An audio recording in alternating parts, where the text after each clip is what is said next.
आइए UPSC mains exam के लिए Indian history, art and culture के 10 मोस्ट इंपॉर्टेंट थीम्स को देखते हैं। अगर हम सबसे पहले modern Indian history and freedom struggle वाला पार्ट देखें तो यहाँ पे British policies specifically with respect to economy, administration and tribal policy.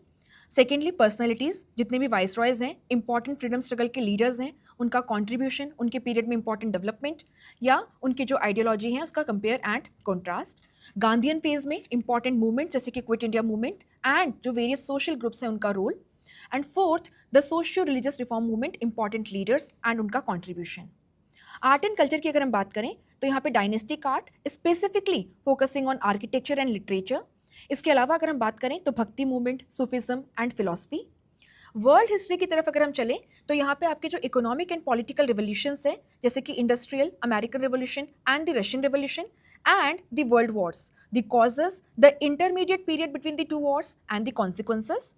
Post independence India की अगर हम बात करें तो यहाँ पे India Pakistan, India China relations का हिस्टोरिकल बैकग्राउंड एंड इसी के साथ साथ में integration of the princely states and reorganisation of the states. So mains के लिए Indian history, art and culture से ये 10 इंपॉर्टेंट थीम्स थे। अगर आप सेल्फ स्टडी कर रहे हैं तो भी इनको कवर कीजिएगा, बाकी हम अपने मेंस क्रैश कोर्स में भी इन टॉपिक्स पे स्पेसिफिकली फोकस करेंगे।